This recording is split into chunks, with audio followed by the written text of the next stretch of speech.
जैसे कि आप स्क्रीन में देख रहे हैं, इस वक्त आपके सामने रॉयल्टी अकाउंट की जो प्रॉब्लम है वो मौजूद है। केजी पब्लिकेशन की बुक हमारे सामने है।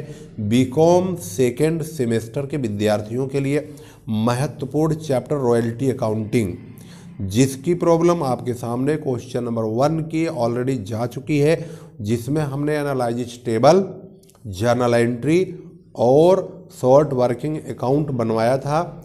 अगर आपके सामने ये वीडियो पहली बार आ रही है तो हम क्वेश्चन नंबर 1 का लिंक डिस्क्रिप्शन में दे देंगे, वहाँ से आप क्वेश्चन नंबर 1 के बारे में अच्छी तरह से समझ सकते हैं।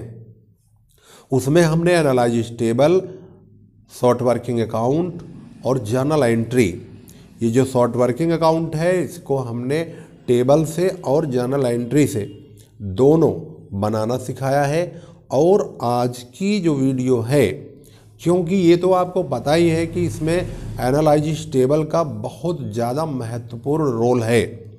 अगर आपका एनालाइज टेबल बहुत अच्छी तरह मजबूती से बना हुआ है सही, तो आप जर्नल एंट्री उसको देख देख करके करेंगे। लेजर पोस्टिंग भी आप उसको देख देख कर आसानी से कर पाएंगे। तो आज की वीडियो में हम जो हमारे सामने टेबल होता है एनालाइज टेबल, इसका निर्माण करेंगे, यानी इसी को ही बताएंगे। इसको हम कैसे कैसे कैलकुलेट करेंगे, किस तरह से इसके अंदर डाटा को भरेंगे, ये तमाम चीज़ें हम इस वीडियो में समझेंगे। हम कोशिश करेंगे कि आज बहुत सारे सवालों का टेबल आपको मौजूदा टाइम पे बता सकें। लगभग 3-4 सवालों का अगर टेबल बन जाता है तो आपके लिए ये मान के चलिए कि इतने सारे सवाल हो गए।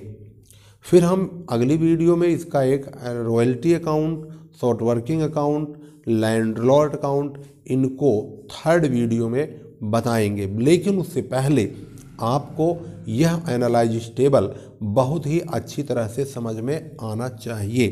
तो चलिए शुरू करते हैं एनालाइज टेबल क्वेश्चन नंबर 2 से। यहाँ लिखा हुआ, Jharia coal company took a mine on lease for 15 years from 1st January 2014 on a royalty of 25 paise per ton of coal raised with a minimum rent of rupees 10,000 per annum and power to recoup short working during the first 4 years of the lease। यहाँ पर 5 साल का data हमारे सामने output का मौजूद है टनों में, और इन्होंने कहा कि मिनिमम रेंट 10,000 है और शॉर्ट वर्किंग की जो रिकवरी होगी वो शुरू के 4 सालों तक ही हो पाएगी। तो हमने सबसे पहले टेबल में इस प्रकार से एनालाइज टेबल तैयार करेंगे। Year, output, royalty, minimum rent, short working, surplus, short working की रिकवरी और अनरिकवर्ड शॉर्ट वर्किंग जो प्रॉफिट एंड लॉस में ट्रांसफ़र होगा, और पेमेंट 2014 से लेके 18 तक की इन्फॉर्मेशन ईयर के रूप में लिखेंगे और आउटपुट यहाँ डाल देंगे। क्योंकि रॉयल्टी का रेट 25 पैसे के हिसाब से है तो इसे 0.25 से मल्टीप्लाई करेंगे। सभी आउटपुट को 0.25 से मल्टीप्लाई करेंगे तो रॉयल्टी आ जाएगा। मिनिमम रेंट 10,000 है। पहले साल में देखेंगे तो रॉयल्टी कम है, मिनिमम रेंट ज़्यादा है, तो 2500 का शॉर्ट वर्किंग आएगा। जब मिनिमम रेंट ज़्यादा होगा तो शॉर्ट वर्किंग आएगा, जब रॉयल्टी ज़्यादा होगी तो सरप्लस आएगा। तो यहाँ भी रॉयल्टी नहीं ज़्यादा हो पाया है, शॉर्ट वर्किंग 1,000 का आएगा, यहाँ पर कुछ नहीं आएगा, यहाँ पर 2,000 का सरप्लस होगा क्योंकि रॉयल्टी अब की बार ज़्यादा है, और यहाँ पर 5,000। क्वेश्चन में ये कहा गया है कि जो शॉर्ट वर्किंग है उसकी रिकवरी शुरू के 4 सालों में ही ख़त्म होनी चाहिए। तो जब शुरू के 4 सालों की हम बात करते हैं तो ये जो 2,500 रुपया है, इसके लिए पहला साल, जब प्रथम बोलता ना फर्स्ट 4 ईयर्स, तो उसमें हम पहला साल भी शामिल करते हैं और चौथे साल पे इसकी बाउंड्री खींच जाती है, यानी कि 1, 2, 3 और 4, यानी बस इतनी दूर में ही सारी शॉर्ट वर्किंग होनी भी है और ख़त्म भी होनी है। तो ये 2,500 रुपये का जो नुकसान हुआ है, ये नुकसान की भरपाई सरप्लस से होगी, वो भी यहाँ तक जब सरप्लस मिलेगा। तो अगर आप देखेंगे तो 2,500 को पूरा करने के लिए यहाँ सरप्लस मिलना था, नहीं मिल पाया, तो यहाँ कटा भी नहीं। अब 2500 के लिए 1 साल और आगे बढ़ें तो यहाँ पर देखेंगे तो यहाँ भी सरप्लस नहीं मिला। फिर 1 साल और आगे बढ़ेंगे, यहाँ तक का मौका मिलेगा तो 2500 में से हमें 2000 का फ़ायदा हुआ है, तो हम इस सरप्लस से सिर्फ 2000 रुपये की पूर्ति कर पाएंगे। अब यहाँ पर 500 रुपये बच जाएगा, लेकिन क्योंकि यहाँ भी शॉर्ट वर्किंग है तो इसको और यहाँ का 500 मिला दिया जाए तो 1500 रुपये की शॉर्ट वर्किंग हमारी बचेगी। तो अब शॉर्ट वर्किंग के लिए रिकवरी का टाइम तो आगे बढ़ेगा नहीं, तो 1000 ये और 500 जो इसके बच रहे हैं वो 1500 रुपये प्रॉफिट एंड लॉस में अनरिकवर्ड शॉर्ट वर्किंग में ट्रांसफ़र हो जाएगा, जो कि प्रॉफिट एंड लॉस में चला जाएगा 1500 रुपये पूरे। अब जब हम यहाँ पेमेंट की बात करेंगे तो पेमेंट के लिए इन दोनों में जो ज़्यादा होगा उसी का पेमेंट होगा। तो 10,000 ज़्यादा है तो 10,000 करेंगे, यहाँ भी 10,000 ज़्यादा है तो 10,000, यहाँ 10,000, यहाँ पर 12,000 है लेकिन हमने 2,000 शॉर्ट वर्किंग की रिकवरी कर लिया है तो ये 2,000 रुपये कट जाएंगे, तो फिर भी हम 10,000 रुपया पेमेंट करेंगे। यहाँ 15,000 है, यहाँ पर शॉर्ट वर्किंग की रिकवरी कुछ नहीं हुई तो हमारा पूरा 15 का 15,000 ही पेमेंट होगा। इस प्रकार से क्वेश्चन नंबर 2 का टेबल बहुत अच्छी तरह से तैयार हो गया है। अब हम देखते हैं क्वेश्चन नंबर 3। क्वेश्चन नंबर 3 अगर आप देखेंगे तो यहाँ लिखा है एक कंपनी ने लीज कोयले की जो है 1 अप्रैल 2014 को पट्टे पर ली, मिनिमम रेंट इसका 10,000 है, 10,000 रुपये, मर्जिंग इनटू रॉयल्टी ऑफ 50 पैसे per ton with power to recoup short working over the first 3 years of the lease. इसमें शॉर्ट वर्किंग को रिकवरी का टाइम शुरू के 3 साल में दिया गया है, 3 साल के अंदर ही सारी शॉर्ट वर्किंग को ख़त्म करना है। The output of the colliery for the first 4 years, शुरू के 4 साल का जो आउटपुट है वो 12,000, 20,000, 23,000, 25,000 टन का दिया गया है। सारी बातें तो यहाँ कन्फर्म हो गई। भाई रॉयल्टी जो है वो 50 पैसे के रेट से है तो इसकी मल्टीप्लाई इसमें करेंगे। 2014 से इसका आउटपुट चलेगा तो इसको हम यहाँ पर लिखेंगे, तो यहाँ पर इसको जब प्रेजेंट करेंगे तो इसको ध्यान से देखेंगे तो यहाँ पर आपको ये नज़र आएगा 2014, 15, 16, 17। अब आप ऊपर पे ध्यान नहीं देंगे, सिर्फ इस टेबल पे ध्यान दीजिए। ये हमारा आउटपुट है, इसे 50 पैसे से यानी 0.5 से मल्टीप्लाई करेंगे तो ये हमारा रॉयल्टी आ जाएगा। ये हमारा मिनिमम रेंट है, 6,000 की रॉयल्टी है, 10,000 मिनिमम रेंट है, 4,000 शॉर्ट वर्किंग आएगा। यहाँ कुछ नहीं आएगा, यहाँ 1500 का सरप्लस आएगा और यहाँ पर 2500 का सरप्लस आएगा। इस शॉर्ट वर्किंग को रिकवरी का जो टाइम है शुरू के 3 साल तक ही दिया है। यहाँ पर देखेंगे तो ये जो शॉर्ट वर्किंग है 4,000 रुपये की, इसको रिकवर करने के लिए शुरू के 3 साल का समय दिया गया है, यानी कि पहला साल, दूसरा साल और तीसरा साल, यानी ये 3 सालों में, इन्हीं 3 सालों में ये शॉर्ट वर्किंग होना भी है और ख़त्म भी होना है।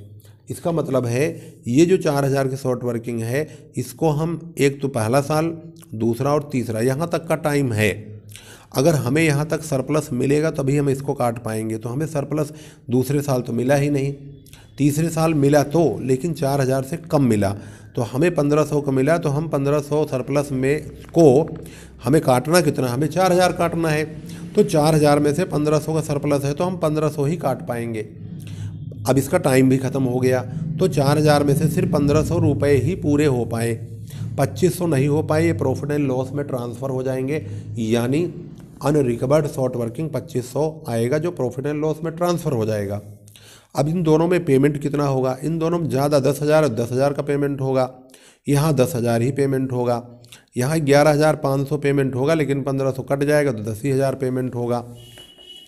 यहाँ का जो सरप्लस है उसका कोई इस्तेमाल हुआ नहीं है तो पूरे 12,500 का पेमेंट यहाँ पर हम कर देंगे। इस प्रकार से ये क्वेश्चन नंबर 3 की जो है टेबल तैयार हो गई। अब देखेंगे क्वेश्चन नंबर 4। तो क्वेश्चन नंबर 4 को अगर आप देखेंगे ध्यान से तो यहाँ पर लिखा हुआ है, Jolly limestone company Dehradun took lease on a minimum rent of ₹7,500 per annum, merging into royalty of 25 पैसे per ton with right to recoup short workings of any year within the next 3 years. The output of 5 years is as follows. इसमें कहा गया है कि अगले 3 साल का समय दिया गया है शॉर्ट वर्किंग की रिकवरी के लिए। ये पिछले 2 टेबल से बिल्कुल डिफरेंट है। इन्होंने कहा है कि ये हमारा आउटपुट है, 5 साल का यहाँ पर रिकॉर्ड दिया गया है। इस बात को आपको ध्यान रखना होगा कि मिनिमम रेंट आपका 7500 रुपये, रॉयल्टी का रेट 25 पैसा है प्रति टन के हिसाब से, और royalty account, short working account, landlord account. अब भाई क्योंकि हम टेबल बना रहे हैं आज आपके लिए, तो हम टेबल ही बना के आपको दिखाएंगे। अगर टेबल बन गई तो समझ लीजिए सब कुछ चकाचक हो गया।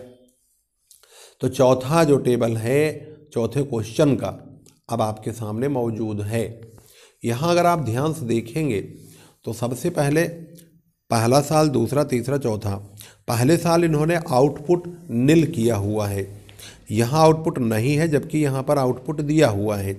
हम इन सभी आउटपुट्स को, यानी नील पहले साल है 2015 में 6000, 13600, 16800 और 23200, ये हमारा आउटपुट है। इसको हम यहाँ पर रखेंगे और इसको 25 पैसे से मल्टीप्लाई कर देंगे तो हमारा यहाँ पर रॉयल्टी आ जाएगा।